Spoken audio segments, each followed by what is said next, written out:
Hola everyone, happy Sunday. Um we're probably going to start a little bit shortly just because I wanted to make sure we start on time, but then even if the others are not here yet, but I want them to get notified as well. Because we're going to talk about such an important topic na ang dami ring nagtatanong. Ang daming questions, especially on the Facebook DIY group about how to apply or how does it work yung pag-apply directly in Spain if you're gonna do it DIY, if ikaw like wala kang immigration lawyer or consultant. um Definitely I've talked a lot in these free consultation calls about how to do it like step by step, but I know some people cannot like find the time na mag-book ng consultation call, that type of stuff. So definitely we'll discuss that today to make sure na informed kayo as well for updated requirements and ano ba yung dapat nyo expect, especially the year is ending. So that means tataas yung minimum income requirement by next year, like by January, just because nakabase yung minimum income requirement sa minimum wage in Spain, and that increases every beginning of the year. So once parang nakapag-decide na sila, nakapag-usap na okay, ito yung minimum wage, fina-follow yon. Even if yung, for example, may client ako, magpapasa kami end of December, I told her, maka-count pa rin siya dun sa minimum income requirement increase. So, ayun, definitely welcome you guys to this week's live. And yeah, I know there's a lot of questions about applying directly in Spain. So, I'd really want to revisit this topic because we've talked about this topic for I think a month ago or something, pero I definitely want to revisit it just because I feel like may update may major update with the requirements and stuff like that. So I definitely want to make sure you guys are informed with when it comes to the updates. Ayun. Since okay, I think um we're all here naman na kasi we start on time. So, ayun, welcome guys. And if you guys have any questions, just feel free to drop them. Every time we finish like a portion of information, I try to read up yung sa comments, kung ano yung questions. So definitely we'll try to answer all of your questions then. But yeah, welcome guys to this week's live. We're gonna talk about, for people that are just entering, we're talking about yung updated requirements process and anything under the sun about applying directly in Spain for the Spain Digital Nomad Visa. So ito kasi is another option for a lot of people na, for example, they don't want to deal with the consulate or they have a Europe trip coming up, so they just want to apply directly here in Spain kasi you need to be physically here in Spain. So yeah, definitely ayun. Welcome guys, and yeah, let's get started. Una sa lahat, we're gonna talk about the difference between DIYing and consultancy here as well. So I'll give you like yung a little bit tidbit about that, since I do, offer consultancy but for limited amount of people. So to be honest, I've cannot onboard everyone that wants to onboard, just because I want to keep it, like like it's just me as a small team. I don't want it to become a big agency because I still want to do the free consultation calls, that type of stuff. So definitely ayon. Una sa lahat, ang need mong kunin if you're gonna DIY is you need to still get your NIE, which is your foreign identification number. So, bakit ba kailangan itong NIE? Kasi basically, pag magbabayad ka ng tax forms, which you do, parang yung visa fee, pag magbabayad ka na nandito ka na sa Spain, kailangan mo talaga nung NIE. Kasi parang yan yung passport number mo, but inside of Spain's system. So, they have you in their system. So, if magde-DIY ka, no matter kung sa consulate or sa UHE, you need your NIE. Pero with a consultant kasi, if dito ka sa Spain, technically, NIE ko, for example, yung ginagamit to pay the tax forms and that type of stuff. So, definitely, wala namang problema if you guys want to use my NIE. Other than that, of course, yung NIE kasi ginagamit din siya for a couple of things. Like, well, a multitude of things. Kasi parang yan yung magiging, ano mo national ID number mo while here. Yun yung parang equivalent niya sa Philippines. Yan yung national ID number mo while you're here. So, that's why I call it the foreign identity number. So, basically, pag open ng bank account, pagbayad ng social security, ng taxes, kailangan talaga yung NIE mo. And of course, it makes it easier for you to like pay your tax forms. Like, hindi mo na kailangan magpabayad sa tao na may NIE. Ganun. Kasi I know a lot of people get scammed online by, ay, pwede pa bayad ako kasi may NIE ka, that type of stuff. So, definitely, um, like, mawawala yung risk na ganon. Other than that, of course, pag nakuha mo na yung NIE mo, um, the next thing you need to do is, of course, build your documents and timeline. So we've talked about how to get the NIE in this channel for a couple of times na. So I'm not gonna like review it that much, but definitely you need to get an appointment first from the consulate. I have it on the DIY guide then, yung step by step. And you just need yung X15 application form, your original passport plus one photocopy. You have to print and sign yung application form. You need yung cash payment. Right now, it's 610 pesos.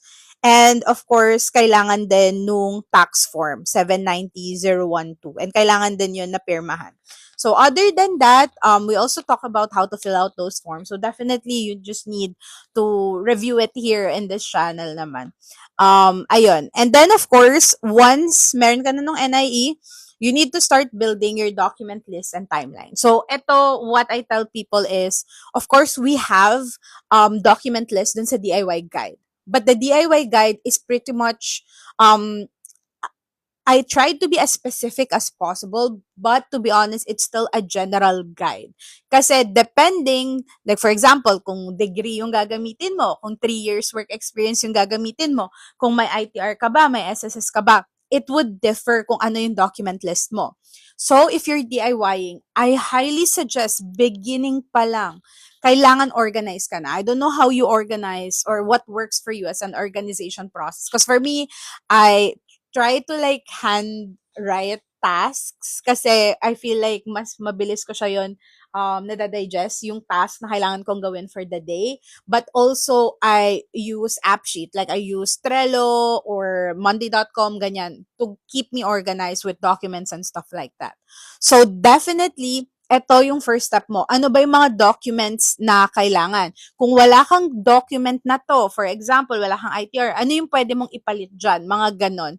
Yun yung kailangan mong gawin first and foremost when you decide na gusto mo mag-apply for the Spain Digital Nomad Visa.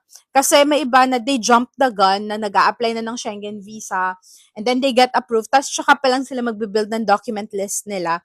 And then they will realize na, oh my God, meron ito, nakalimutan ko, or ito, hindi ko pa na-request and kulang na yung time kasi yung Schengen Visa, eksaktong dates lang yung binigay, eksaktong amount of days lang. So, definitely, para hindi ka magkaroon ng gulatan na ganun, do this first before you even like process your Schengen visa if you're DIYing. If you're not DIYing naman, to be honest, I ask like people to at least inform me if you're gonna sign up with Ate in Spain. I don't know how it works with other agencies, but I tell them like first we'll have a free consultation call just so alam ko yung qualification mo muna, if qualified ka talaga, and I will give it to you straight. Kung may kulang ka, kung may kailangan ka pang assignment, pwede ka namang bumalik. Ito muna yung mga kailangan mong i-reach na goal, ganon. And then after that call, kung kunyari qualified ka, what I tell people is give me at least 2 to 3 months na heads up. Pag meron ka ng flight date, like ito yung time na lilipad ako ng Spain, that type of stuff. And usually 2 months is enough to gather the documents. Of course, some clients medyo may something mangyayari and then nagmamadali, ganyan. So, definitely understandable yung ganon. Pero I always like yung binibigay ko talaga, especially for families, is 2 to 3 months. So, 2 to 3 months kasi while you do not need your NIE anymore, of course, I will build your document list and timeline. So, kailangan ko i-book yung appointments. Eh, alam nyo naman sa Pilipinas, ang hirap kumuha ng DFA appointment. Minsan, yung kukunin mo lang yung copy ng taxes mo na binayaran mo naman. Parang tatagal pa ng 1 week, 2 weeks. So, medyo nakakaloka yung ganun. And I try to like give you realistic timelines as much as possible. Kailangan nyo talaga ng konting allowance doon. So, for people asking na, okay, kasi may minsan nakaka-receive ako ng message na, okay, I will engage with you pag nandyan na kami sa Spain. Like, that's not enough time. Especially if you get like 15 days of Schengen visa. I usually do not accept clients like that unless if it's a special circumstance, nakakuha na sila ng documents and all that, then sure, pwede. Pero to get the most out of your, like, most bang for your buck, I recommend na at least 2 to 3 months para ma-build natin yung timeline and yung document checklist. Ngayon, let's go to the important part. Ang kailangan mo kasi bukod sa NIE mo is a Schengen visa to enter the Schengen state or of course Spain. So, yung sa Schengen visa, technically it's like not even technically, but it's a separate thing that you have to do. So, Schengen visa means pwede siyang tourist visa, pwedeng visit visa.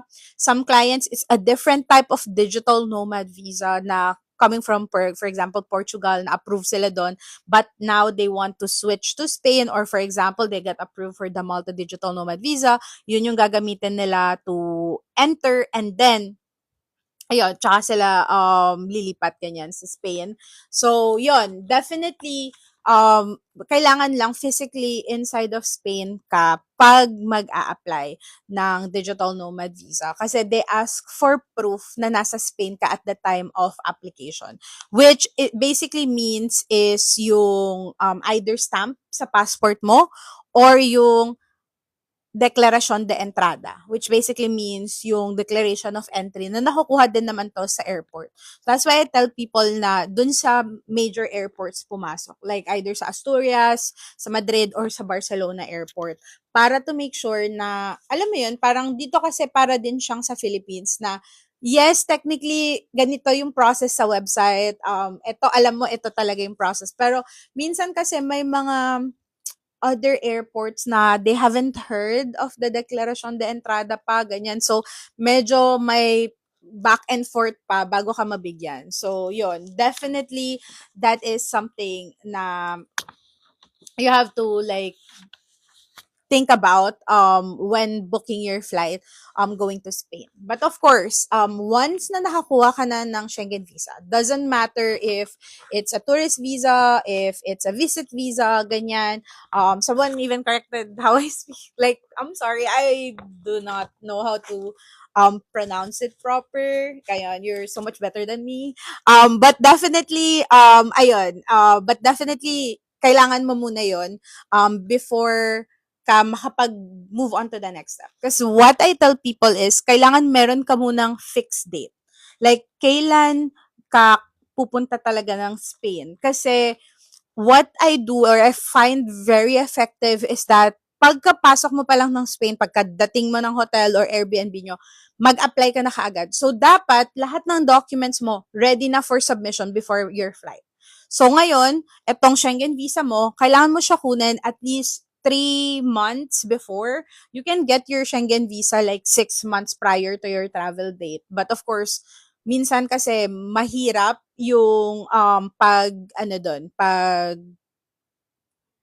pagsabi ng intention of travel. Kasi masyado pang matagal. So unless meron nga 6 months like before na big celebration or maybe like 10th anniversary nyo or something like that, I wouldn't recommend the 6 months ahead mag-apply kasi sobrang tagal nun. And they do not know kung employed ka pa din ba, same profile ka pa din ba by the time na lilipad ka. So, best talaga is, yung pinakamagandang mark is around 4 to 3 months before your travel date. Kasi this also gives you ample amount of time. Pag na-approve ka, usually 1 month naman yung processing time nila.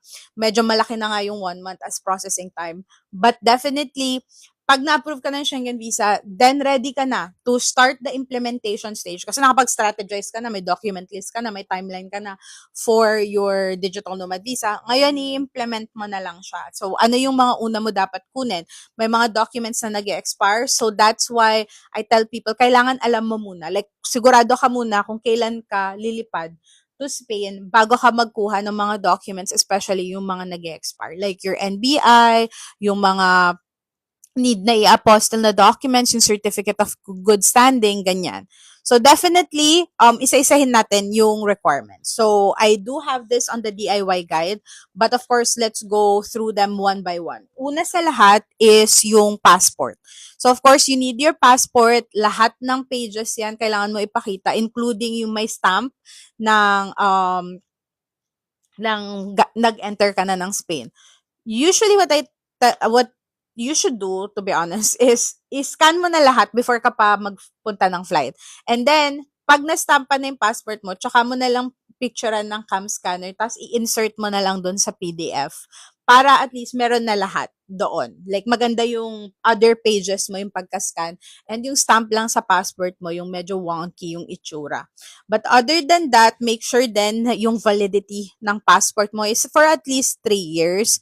Not necessarily that this is a rule na kailangan like 3 years ganyan, but it saves you the hassle. Kasi kung na-approve ka nga and then of course, ito yung passport na gamit mo, ito yung nakakabit sa lahat ng documentation mo dito, and then you have to apply pa for another passport sa embassy.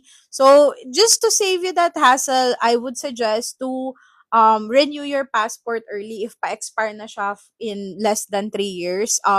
I've had multiple clients naman na inallow sila to renew kaagad. Ayun. Other than that, let's read muna yung mga questions so that we could answer it. Ayun, paano po 'pag 2 niches? So, it would depend kung ano yung gagamitin mo, kung degree ba or 3-year work experience. Kasi kung 3-year work experience yung gagamitin mo, you have to show na both niches may 3 years ka na work experience. What I tell people kung mahirap i-consolidate is that make sure yung sa documents mo, it's general, like yung yung job title mo. Like maybe general virtual assistant or virtual assistant. Yun yung name para at least same yung job title in different parang job description. So that sometimes they let that pass naman. Pero kung gamit mo of course yung degree mo, kailangan ma-connect mo yung both niches sa degree mo. Ayun. Can I apply digital nomad since I am an IT specialist? Well, you have to make sure that you are qualified. So you have to be working from home. You need to meet the minimum income requirement. So that means you need to maintain that minimum income requirement for at least 3 months before you apply. And then, okay, give me a second. Yun. Ano po proof ng 3 years experience if walang ITR and SSS? So it can be your COE, it can be your contracts, it can be form of your invoices for the past 3 years.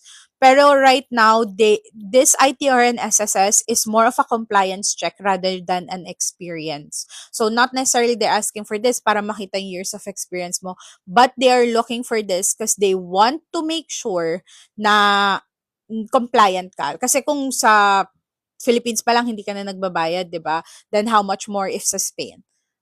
Pwede ba buntis diyan? Yes, of course. Pwede naman mag-apply for the Spain Digital Nomad Visa even if you're pregnant. You just have to make sure na i-account for mo din yung minimum income requirement increase if ever.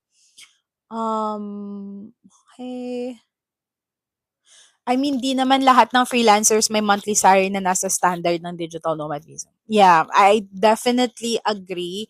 But I also tell people na, instead of being like sad about it, a good thing to think about is that merong mga freelancers and digital nomads, VAs that can reach the minimum income requirement.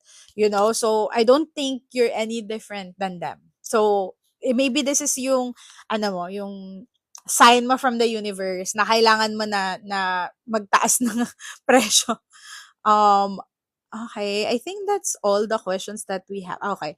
Ma'am, ano pong requirements hinahanap sa employer? So your contract, independent contractor agreement or your employment contract, your certificate of engagement or employment, remote work authorization, meaning parang letter lang siya that they allow you to explicitly work remotely in Spain.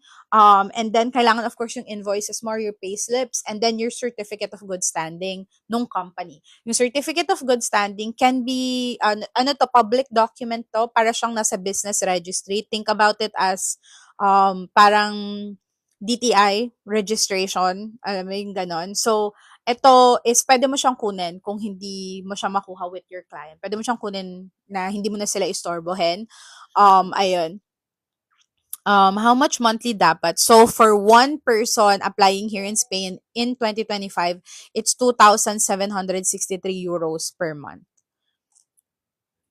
Oh my God. Hi, 40. Oh, I'm excited to work with you as well.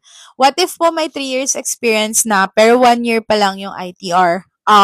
So that creates conflict, right? Because like I said, this is more of a compliance check. They're checking if compliant ka sa country, like sa country taxes and stuff. And I did have a client like earlier, like nung hindi pa talaga required tong ITR. Parang I think it was like around July when they got asked, kahit nagpakita kami ng 1 year ITR and quarterly, parang 2024 ITR yung pinakita niya, and then quarterly ng parang 2 quarters or 1 quarter for 2025, hinanapan pa din siya ng 2 years prior. So, hinanap yung 2023 niya. And we were not able to get it. So, nag-withdraw na lang siya ng application and then applied here in Spain. Kasi dito sa Spain, hindi naman hinahanap yung parang complete 3 years or anything like that. It's just they want to see na registered ka talaga as a self-employed individual sa country of origin. So, it works yung DTI registration, nag-work din yung BIR Certificate of Registration, or yung SSS voluntary payments. Paano mo po makukuha na ikaw lang? So, it varies kasi. That's a really good question, but it varies per country. So, iba-iba. Tapos, kunyari if sa US, iba-iba din per state. So, definitely, kailangan mo lang i-search Certificate of Good Standing country, and then usually lalabas yung mismong governmental website na business registry, and you have to research kung paano siya kunin. Kasi for my clients, I think I have down to the T naman na yung all states. I think ang only na lang hindi ko alam paano kunin, I think, is Hawaii. Pero lahat na ng US states na try naming kunan, and varying talaga sila. May iba kailangan ng authorization, may iba hindi naman kailangan, may iba mura lang, may iba medyo mahal. So, depende talaga siya. Pero for other countries then, it's the same. If Filipino yung employer mo, pwede mo siyang kunan either yung DTI registration or yung SEC na Certificate of Incorporation. Ayun. I hope that helps. Pero yun kasi, kailangan different siya pag ibang country. So, I cannot really like expound much. Ma'am, need daw po ng certificate of freelance para sa freelancer. Saan po kaya pwede makuha ito? What do you mean certificate of freelance? Not necessarily. I think what you're saying is kailangan na nakapag-register ka as self-employed. So, like I said, pwede to yung DTI registration as sole proprietor, pwede yung BIR Certificate of Registration, or yung SSS Certificate of Contributions mo na voluntary ka na nagbabayad.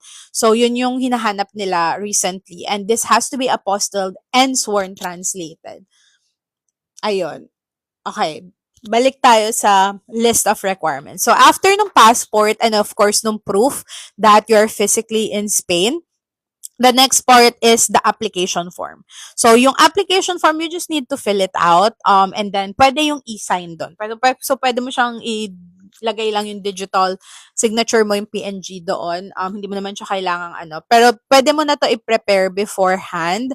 However, kailangan kasi nung Spanish phone number and your Spanish um, temporary address. So, yung Airbnb mo or hotel mo. So, definitely, wala ka pa, if hindi ka makabili ng eSIM, then, yung application form mo, wala pa tong phone number, if ever. So, definitely, pwede mo siyang tapusin once you get here in Spain, nakakuha ka na ng temporary phone number.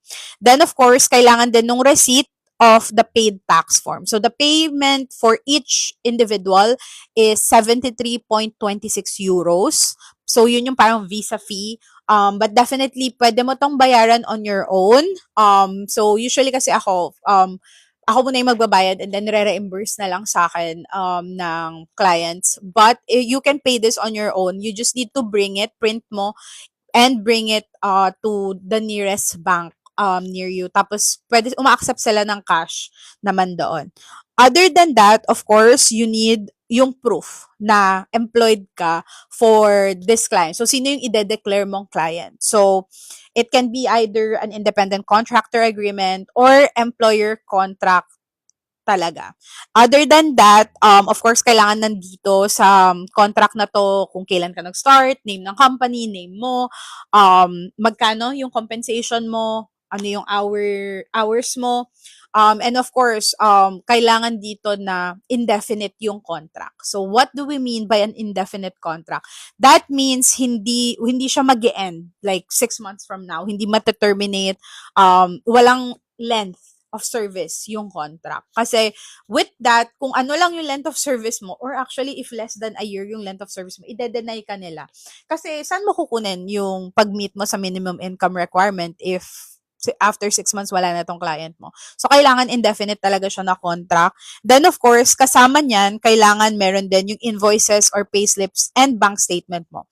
I would suggest to highlight the rows of transaction to match the invoices para makita nila yung pagpasok talaga ng pera. Sometimes I go even beyond that with clients, especially yung mga may multiple clients, and I try my best na i-tabulate talaga yung pagpasok ng pera and then i-attach yung invoices and bank statements. Other than that, of course, you need yung COE mo from your current employer, and kailangan ipakita dito yung current compensation, date kailan siya nabigay. So, make it like at least 1 month before your flight or 1 month before ka dumating dito in Spain, yung COE mo, para fresh na fresh siya. Para alam nila na ongoing pa din yung engagement. And then, of course, kailangan nakalagay dito yung remote work authorization. So, if COE lang yung makukuha mo, hindi ka makakuha ng letter for remote work authorization, ipagsama mo na dito. So, kailangan lang na, and name is allowed to work remotely in Spain, or we allow blank to work remotely in Spain. Ayun. Other than that, of course, you need your certificate of or the company's certificate of incorporation or good standing. So, this needs to be obtained and apostilled in the country of origin. So, kung saan naka-incorporate yung client mo, kung sa US naka-base, kailangan dun sa state nila sa US. Kung sa Australia, kailangan sa Australia siya kunin. This is via the ASIC website, and then pwede mo siyang ipa-apostle dun sa Australian Embassy dyan sa Philippines. You just need to book an appointment. And basta kung saan legally based or formed yung client, doon mo siya kukunin. And then, of course, let's go naman sa proof of professional qualification or experience. So, this can be either or. So, pwedeng meron yung isa, pwede meron both. So, for example, it can be your diploma, basta related siya sa work title mo nang dineclare mo na client. Or it can be 3 years of work experience. So, paano mo ipiprove yung diploma? You need your diploma. Kailangan yan makav from CHED, and then kailangan mo siya ipa-apostle sa DFA. And then, pwede mo na naman ilagay dun sa parang letter of intent mo or cover letter mo na ito yung job title mo and ito yung ginraduate mo, ganon.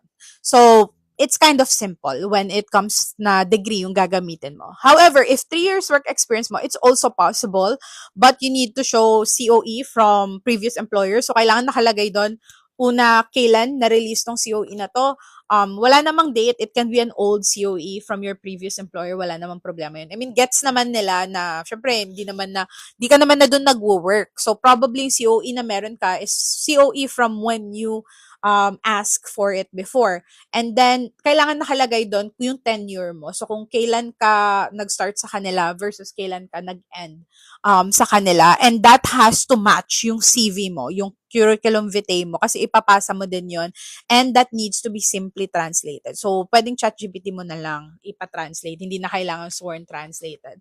But you have to make sure that for the past 3 years, lahat ng employer mo doon, may COE ka. Some people, I ask them to go beyond. If hindi masyado maganda yung profile nila, I ask them to go beyond that, na if nagpunta sila sa corporate, that type of stuff, that strengthens your documents. And of course, if meron kang ITR, that would be best. So it needs to be certified through copy, and then pa-apostle siya sa DFA, and then tsaka siya isa-sworn translate. Just anything that is a government document needs to be apostilled before sworn translated. So wag niyo yun kakalimutan. Other than that, of course, yung COE from previous employers, we've already talked about that, and yung CV mo. And then, of course, the letter of commitment to registering for autonomo. So, ito is basically parang sworn declaration lang siya na letter na, yes, pag na-approve ako, magbabayad ako ng taxes and social security in Spain, and it just needs to be signed. Pwedeng digital signature, pwedeng wet signature, wala namang problema. And then, of course, the next one is your NBI clearance. So, yung NBI clearance mo, it can be the multipurpose clearance, wala namang problema. And police or federal clearances from any place you've resided. So, important part, resided. So, hindi naman kailangan na pumunta ka ng Hong Kong for vacation, tapos kukuha ka doon ng police clearance. Hindi naman ganon. So, need lang kung saan ka nag-reside. So, for example, some clients of mine came from Dubai, nag-work sila doon for ilang years. If it's within the 5 years before ka mag-apply, you need to get a police clearance from there, and that also needs to be apostilled and sworn translated. Ayun. Other than that, the optional one is of course yung health insurance.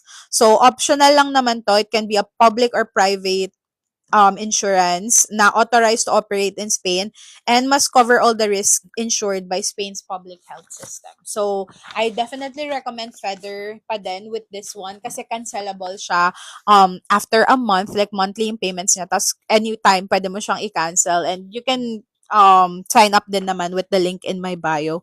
But definitely, now that you have the document list, meron ka ng timeline, the next step you need to make sure you get before ka umalis ng Philippines is your digital certificate. And before we move on to that, let's answer some questions first kasi I think medyo naipon na sila.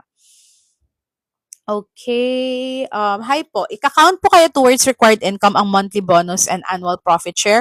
No. So, it has to be your base pay. So, yung monthly bonus kasi, unless it's consistent, then no. Kung ano siya, parang if, ano siya, ang tawag dito? Commission-based, then it's not counted. Yung annual profit share, if it's also consistent, then yes, pwede din siyang i-count.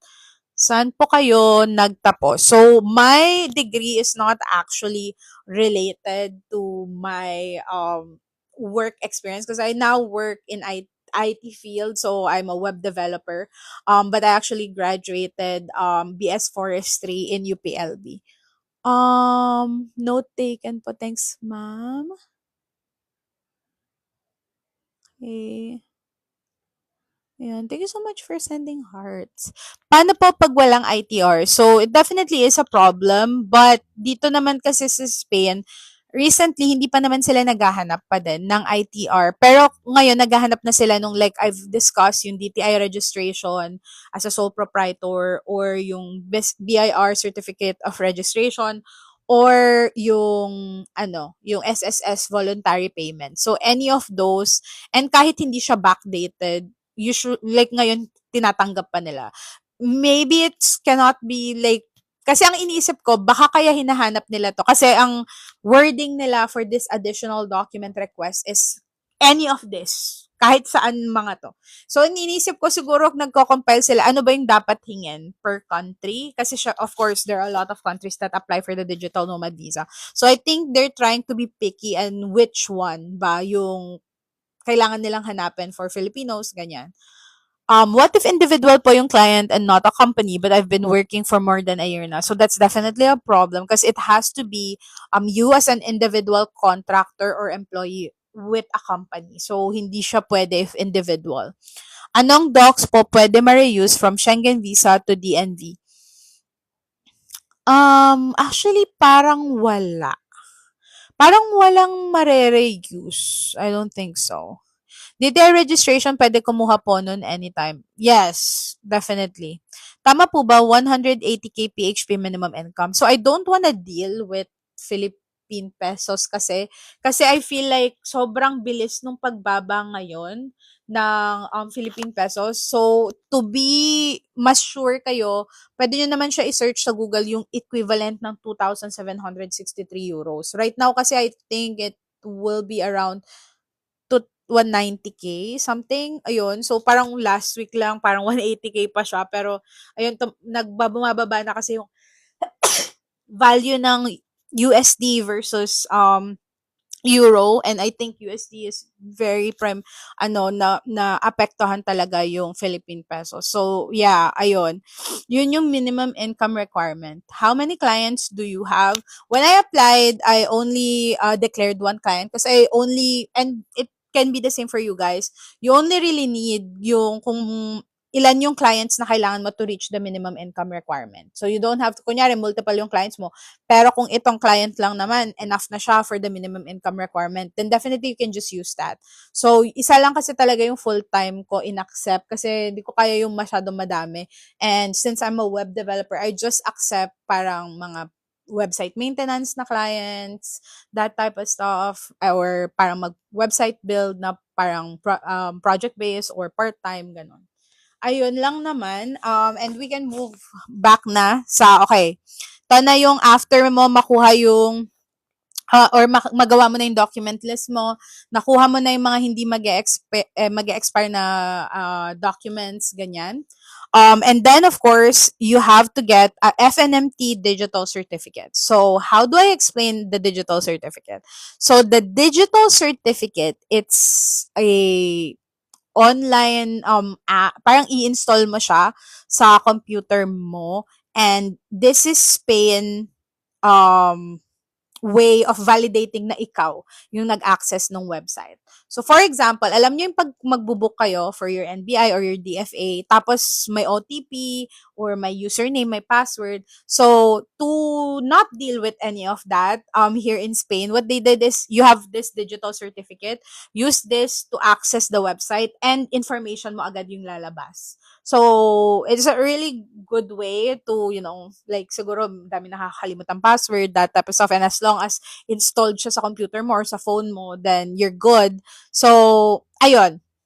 With this one, kailangan nyo siya, kasi if magdi-DIY kayo, kailangan siya to apply for yourself dito sa Spain. Kasi all the process will be digital. So, you don't even need to bring the physical copies of your documents. You just need to scan them when you send them for sworn translation then with your translator. So, kailangan mo lang ng very good scan copies, save mo sa Google Drive, and then pagkadating mo dito sa Spain, do what you need to do and then apply. So, definitely it can be done in like 24 hours from your arrival, which I do for my clients. Kasi usually, hindi ko naman na pinapakuha ng digital certificate yung clients. So digital certificate ko na yung ginagamit. So, I will be their legal representative. Ayun. Than that, of course, I wanna explain din paano to kunin. So, una sa lahat, kaya ko pinakuha muna yung NIE nyo. Kasi yun talaga yung first step.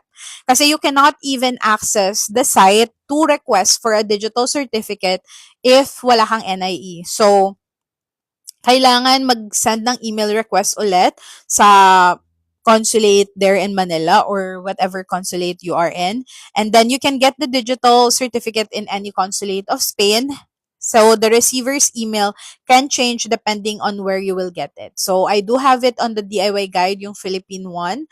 But definitely, after mo makakuha ng appointment where you can personally appear in the consulate, you have to request a code from the FNMT website. So use the same laptop you'll bring to Spain. So ito is kind of self-explanatory, but I did put pictures on the DIY guide para medyo makasunod kayo. But you have to install first yung dalawang app, yung Autofirma and yung Configurados, and then Configurador. And then after that, you just have to put in your details and then request it, and you will receive an email.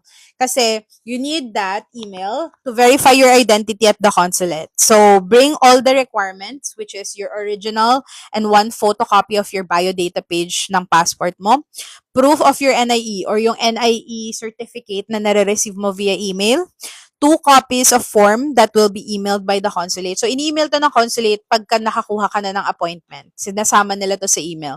But if you don't have it, then it's definitely on the Athens Spain .com din naman. And then, printed FNMT application code email. So, you just use the print email in Gmail or in Outlook. And then, you have to bring that. Kailangan naka-print email siya. And then, of course, once na-verify yung identity mo, so, kukunin lang nila yung documents na to. And then, you just have to wait for even less than 5 days, to be honest, to receive an email again with the same email that you used para makaroon ka na ng access to the digital certificate. Ngayon, before ka pumunta ng Spain, make sure you can access your digital certificate. Pwede ka na mag-trial run kung paano mo isasubmit yung documents. Basta wag muna isubmit. Pero, like, at least kung paano siya i-download, paano fill upan yung form. So, it's good to have some practice when you are, like, you're applying DIY. For, for people that are hiring consultants, usually they use, or like me, I use my digital certificate to apply para din re-review ko yung submission. Other than that, let me just report this comment because it's very racist. So, ayan. Ayan lang naman. So, block lang natin. Kasi, oh my God. Can't. Ayun. Other than that, of course, I give the link then kung saan kayo a-apply. And definitely, yung step by step, I also included that on the DIY guide. So, you guys can follow through kung paano yung magiging step by step nyo dun sa mismong website. Ayun, yun lang naman, to be honest, because it's kind of self-explanatory, especially if you are already on the website where you need to upload. You just upload the documents, you fill out the forms, and then let's talk about the timeline. So the timeline in here when you're applying inside of Spain is ang governing body kasi niya is UGE, which is Unidad de Grandes de Empresas, which is their main branch is in Madrid. So, doon lahat technically pinaprocess. So, you follow the calendario laboral for Madrid. So, calendario laboral is basically yung labor calendar. Kasi, ang timeline is you should receive an answer within 20 business days. So, definitely, within the 20 business days, kailangan makareceive ka na ng either additional notification na may hinihingi sila na other documents for you or from you. And then, pwede din na ma-receive mo na kaagad yung resolution. Before, nung hindi high time season, kasi ngayon, it's very high time na yung season na to, I would avoid applying July, August, or December. Kasi sobrang dami ng backlogs, people are in vacation, kasi 5 weeks yung, paid vacation nila dito. So, some of them use that, at the end of the year, kailangan nilang gamitin yung paid leaves nila, ganyan. So, definitely, I would avoid applying around those times, unless mahaba yung Schengen tourist visa mo talaga and you can stay here for longer. But usually 20 business days. So you have to make sure alam mo yung kalendaryo laboral para ma-count mo din before ka mag-book ng flight kung ano yung pinaka-strategic time na mag-arrive ka. Kailangan mag-arrive ka ng weekday para makapagpasa ka kasi your timer doesn't move if it's over the weekend. Ayun. Other than that, of course, yung 20 business days na to, usually it gets opened around 10 business days, which are around 2 weeks, after you submit it. And then, usually it takes about the 12, 15 business days before they send you additional notifications. So be vigilant around that time. And then after that, they give you 10 business days or 15 business days if you ask for an extension para masubmit yung additional document request. If walang additional document request, you should be receiving your resolution in like 15 days to like 20 days. Like talagang ano yun, naka-fix yun na 20 business days. Ngayon, paano pag wala kang na-receive na notification? No, nothing talaga. Walang additional document request, walang resolution, and 21st, tapos na yung 21st business day. Then you can appeal or request for positive administrative silence, which basically means by default, approve ka na. So, yun yung basically ano niya, like magiging basis niya. However, this does take time. So, I tell people, wag niyo ipag-pray na ma-positive administrative silence kayo. Because it takes months, actually, to do receive the resolution, if ever. And talagang kukulitin mo pa sila, to get your resolution, to get yourself yung document na approve ka na. Ayun, let's start answering questions naman. Best month to apply for Schengen po. Depending kung saang Schengen country, but it is siguro before bare months and then flight date mo bare months. Kasi syempre malamig, there's a reason why you wanna go to, kasi di ba ang reason, ang intent to go travel here is gusto makakita ng snow, that type of stuff. But definitely it depends on your case. English or Spanish po yung website sa submission sa OHE. It is in Spanish but you can translate it using, Google Translate. Wala naman yung problema. Hello po, how much po kaya need na show money for tourist visa Schengen? It depends. Ilan kayo, gano'n ka-stable yung work mo, ilang days kayo. So we have a free discovery call then in Ate in Spain for Schengen visa din naman. What pathway po ginawa nyo? So I did apply first in the consulate in Manila. Got my 1-year DNV. Ngayon, pagkarating ko dito, for a few months, I wanted to check out muna if it's for me. Kasi I moved here alone. So, I want to check muna kung it's for me, like, carry ko ba dito, tumira, ganyan.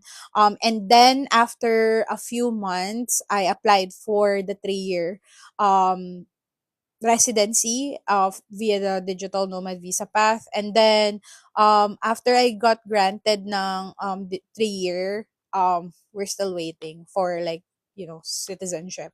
IT or CS grad ka? No po. I think we already answered this question as well. Is your work Spain-based? So actually, hindi dapat. Kailangan, you're a digital nomad, so you work anywhere out, like you work for a company outside of Spain. Kung may multiple clients ka, dapat hindi mag-exceed ng 20% yung galing sa Spain. Once in Spain and apply for DNB and dala na all docs, what other docs we should bring just in case po? Depende talaga to sa case mo. Better if we talk over a free consultation call kasi don't know your whole case. I try my best na bigyan ka ng strategy around that call kung ano yung gagawin mo if you're DIYing, if you're hiring a consultant, ano yung mga need mong i-prepare just in case, ano yung weak spots sa application mo basically. Yun usually yung ginagawa. And then, ate, advisable po ba na mag-apply ng 1-year DNV here sa PH or tourist talaga din apply sa HOE? So, same with this one. So, if carry mo yung documents and stuff like that, then yeah, you can definitely apply yung 1 year dun sa consulate if meron ka naman 3 years na income tax return and stuff like that. Pero if wala, you have to go with the tourist route talaga. What if 50-50 work in Spain and outside in Spain? So, no, kasi 20% yung maximum talaga na dapat ina-earn mo na galing from Spain. How's your monthly expenses? To be honest, ang pinaka nag-jump lang talaga with monthly expenses is besides for I have to pay for a tax accountant now, to file my taxes and deal with that. Also, yung ano lang, yung rent talaga yung nagtaas. Pero food budget-wise, parang same lang siya sa Philippines. It's just maybe I order less na. If na-deny sa isang consulate for Schengen, how soon can you apply again via another country? Agad. Wala naman yun wait time. How long yung process? So we did talk about this. It's around 20 business days from submission.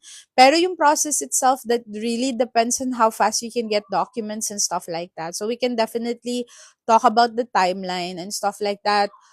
Usually, I would tell clients na pwede man ako ng lahat ng documents. That's why I tell them, bigyan niyo ako ng heads up 3 months before your flight to Spain. Kasi you only need 2 to 3 months talaga. I just do 3 months kung may mga documents na mahirap kunin. Kaya may hit ka sa NBI, that type of stuff, you know.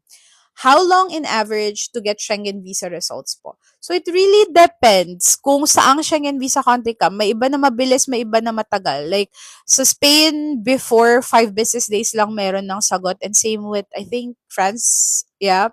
Mabilis yung sagot nila. Sa Netherlands, parang 2 weeks yung sagot nila. Pero sa ibang countries, medyo matagal daw. So, dapat multiple clients to keep up with the lifestyle and savings in Spain versus PH. Not necessarily. Kung magkano yung rate mo, 'di ba? So parang iba kasi kung mataas yung rate mo, then yes, you don't need multiple clients. Pero kung mababa yung rate mo, you need multiple clients to sustain. For me though, since I am making around 3,750 for my full-time client, tapos meron pa akong income from like other web maintenance. I think we have 10 web maintenance clients and like 5 ongoing projects building their website, or 4, I think 4 na lang. So 4 na web, like parang pag-build ng website. It depends kung enough yun. But for me, I think ang gastos namin ng partner ko, if nandito yung partner ko, magkasama kami, parang around 1,500 euros in total. Kasama na yung mga date nights and paglalabas kami to do something. Kasama na yung fun budget doon. And definitely watch Yenny then. They're a family who moved here in Spain. Ang sabi niya kasi may budgeting talaga siya, and kaya talaga na parang 100 per week ata yung sinabi niya, or parang 20 per day, ganon. Yung budget nila for food and grocery, which is definitely like sa amin parang siguro 30 per per day. Once we have show money, ready na ang docs for Schengen, dapat apply agad and if approved, alis po. No. So with Schengen, I urge you na 3 to 4 months before yung intended flight nyo to Spain, dapat yung application nyo. For DNV, 2 to 3 months before your flight date to Spain, start ka na mag-gather ng documents. We are a family of 4, usually how much needed? I have 300K monthly salary. So for family of 4, right now in 2025, it's 4,490, if I'm not mistaken, ang minimum income requirement if you're applying here in Spain. How much po salary needed if solo? It's 2,763 euros if you're applying here in Spain per month. Ayun. So, I hope that's clear. Definitely, I think I have a pinned video then explaining the minimum income requirement, how it works, and we do have a post in Athens Spain Facebook page. Sa Philippine immigration, if Schengen visa, ano sabihin sa kanila, baka di pa alisin. For all intents and purposes, even sa immigration here in Schengen area, you're saying you're coming in as a tourist. So you're not gonna tell them, oh, I'm applying for digital nomad or anything like that. So for all intents and purposes, pupunta ka lang talaga as a tourist. Ayan. So definitely watch out. How to apply? We have the DIY guide for free in the Athens Spain website. It's www www.ateinspain.com. Kahit dalawang luggage, lol, hindi naman nila nakikita yung luggage mo na i-check-in eh. So, makikita lang nila. So, maybe bring less na carry on with you para hindi ka din, ano. Tapos, to be honest, if nakalabas ka naman na once sa immigration, medyo it gets easier talaga. I've been offloaded twice in my whole life. One when I was 18, another time when I was like 21.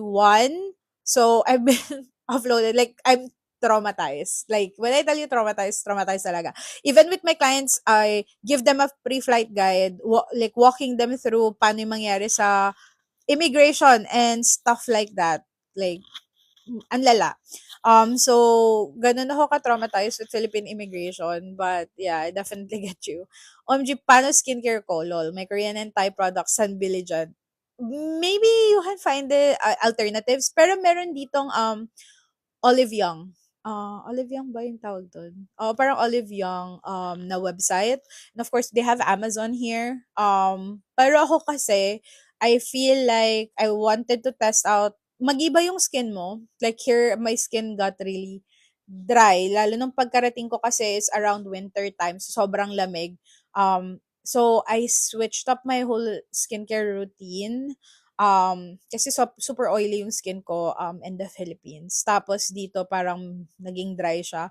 So, I suggest exploring their products talaga kasi they have really good products din. Pero sobrang ano, like to be honest yung skincare routine ko dati parang 'di ba mga 10-step routine ganyan, kaartehan. I'm like that. Pero ayun, definitely after that um ano, parang ano na lang ako ngayon, double cleansing, serum, and then moisturizer, tapos sometimes I do retinol. Yun na lang. Salons ba mahal, lol? Sorry, mga basics na important, lol. Actually, I used to do my nails a lot. Like, I do them themed, I do acrylic, I do acrylic nails before. Pero nung since pumunta ako dito, sobrang mahal. I'm like, never mind. Parang sobrang never mind talaga. I try my best na lang to keep them clean. And I actually tried learning how to do them, but I cannot do my other hand. So, nakaka-frustrate. Pero yon definitely magka-cut back ka talaga sa mga luho, to be honest. Pero yung sa salons, it's not that bad. Para ka lang nagpunta ng David Salon. So, medyo mas mahal lang. Pero, hindi naman sobrang OA sa mahal. Anong water po iniinom nyo sa Spain? Ano, to be honest, ako, bumili kami ng Brita water filter. So, para siyang, ano siya, like, jug, parang water pitcher, pero may filter. So, ganun yung ginagawa namin in our house. Kasi, nasanay na din ako na wala masyadong pait yung tubig, ganun. Hindi kagaya sa Lake Philippines, ba yung in-order na mineral water, medyo mapait. Ate, mahal po ba rent sa Barcelona? Yes. Okay po ba dyan magstay if with kids? It depends eh. Barcelona is really good. Especially if like, actually kaya wala masyadong friends na Filipino here in Barcelona. Because I feel like a lot of them are busy kasi maraming gigs dito, maraming side hustle, ganyan. So, I feel like they're always so busy that I feel shy na to like, like annoy them.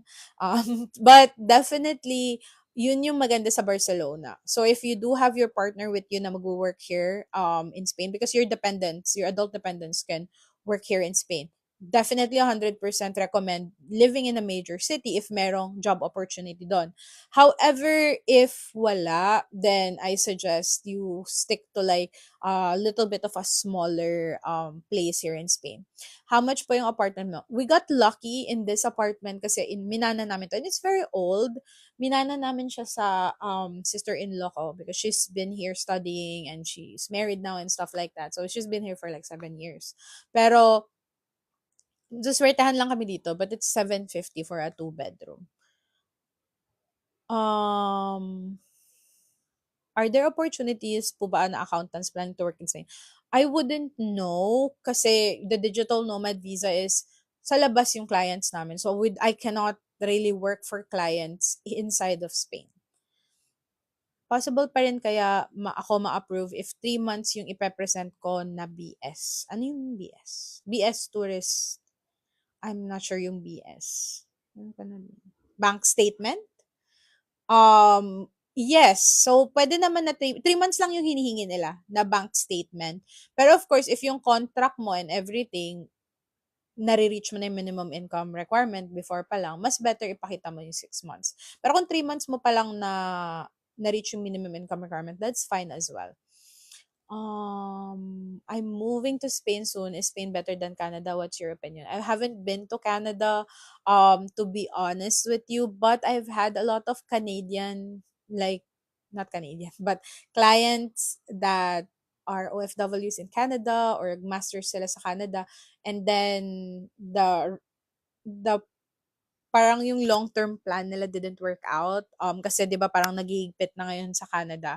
And they saw Spain as a good alternative kasi nga 2 years lang yung need for under digital nomad visa and you can apply for Spanish citizenship. Pero if yung magti-TNT ka dito, maghahanap ng work, I wouldn't really have an idea about that. Alam mo yun? So, like Ron is saying now in the comments, mahirap daw sa Spain. Like, he swears. So, it might be a different, you know, experience for anybody. So for people kasi with under digital nomad, we pretty much have a stable source of income outside of Spain. So in a sense, lalo yung mga freelancers, hindi nakabase sa employer namin yung visa namin. So if kunyari nawalan ako ng client, I can just get another client the next month and wala namang magiging problema. So, ayun, definitely it would be a different experience depending kung ano yung visa na gagamitin mo to come to Spain. But ayun, I hope this helps you guys. Paano po pag hindi magwo-work pero may remittance every month? Ano pong visa? Not sure kung anong visa yon kasi maybe you can look on non-lucrative visa but you need ample amount of savings for that. Or maybe kung may remittance ka every month and you're meeting the minimum income requirement, siguro pwedeng pumasok tong remittance as a payment for your services instead, ganon. So, it would really depend kasi kung ano yung complete profile mo. But definitely, if wala kang online work and stuff, you cannot apply for the digital nomad visa. Kasi kailangan, kung sino yung client mo, sila yung dadalhin mo dito sa Spain eh. How much po minimum income requirement? It's 2,763 euros per person. So, pag isa ka lang, main applicant ka lang. Ayun. I hope this helps you guys definitely, and ayun. Other than that, if you guys have no question, we'll move on to the next part, which is, give me a second. Okay. Ayan. So, move na tayo sa next part. So, once nakapag-apply ka na, once na-approve ka na, ano yung mga next steps? So, I did do a video about this, kung ano yung mga next steps mo. And I definitely want to update you guys na, kasi technically, if you are a big family, pwede na apply muna yung parents and i-apply nyo yung kids nyo here in Spain, pero pwedeng hindi muna sila sumama. Tapos, pag hindi sila sumama, ang mangyayari niyan, wala sila kasi technically biometrics dun sa approval letter, right? Kasi it's all digital. So, kailangan pa nila kumuha ng 1-year digital nomad visa in the Philippines sa consulate ng Spain. But ang need lang naman sa kanila is yung mga overall list lang na for dependents. So, hindi naman kailangan lahat ng documents may present mo ulit dun sa may Spain consulate. And then, once nakuha nila yung visa yun, they can just come here and then apply for TIE. And yung TIE na makukuha nila is 3 years pa din. May idea ka po ba, ma'am, kung paano makakuha ng certificate of good standing ng Qatar company? You need their, it's actually called certificate of good standing. So, para siyang, same siya sa Ministry of Commerce nila. So, dun sa Ministry of Commerce siya kinukuha for Qatar. Ano siya eh, parang sa trade license. So, pwede din yung trade license actually nakunin if that's possible in your case. Ayun. I hope I answered all of your questions, guys. And definitely, if you guys have any other questions, outside of this live, that type of thing. This is our last live pala of 2025.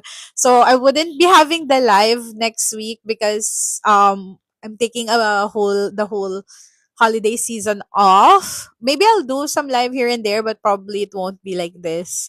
Na we'll talk about, like very structured or anything like that.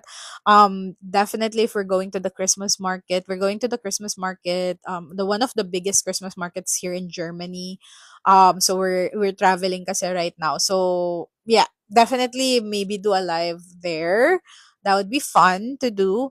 And yeah, I hope you guys have a great holiday, and let me read lang yung question. If my one dependent, how much required monthly income? It's 3,799 per month if you're applying here in Spain. Ayan. God bless po. Salamat, maraming Merry Christmas din po. Oh, thank you so much, guys. It always warms me that I'm helping people, especially if they're already here. Alam mo yun? So I hope to see you guys too here in Spain. And thank you so much for watching. If my other questions kayo that I have not answered, please leave them on any of my videos. I'll try to, after I eat lunch, I'll definitely try to answer them then in video form. Thank you so much. And, oy, late na yung happy birthday mo, RA. late eh. Mga, ano na, anong petsa na yung happy birthday mo. But thank you so much, guys. And, ayun, thanks so much for watching. And I hope to see you here on 2026. We're gonna do it on the first Friday of 2026. Well, actually, second Friday pala kasi January 2. Well, actually, first Friday nga talaga. So, January 2 yan. So, ayun, January 2, in here again yung live na next natin. But this is the last live of 2025, guys. And thank you so much for being here, for showing up. And yeah, naulan ba ng snow sa Spain? Yes, depending kung saang region ka. So, some regions, no. Pero definitely naulan ng snow for some regions. But yeah, thank you so much, guys, for watching, and have a great holiday. Sana pinagpahinga kayo ng mga boss nyo. And yeah, see you next year. Thank you so much for watching.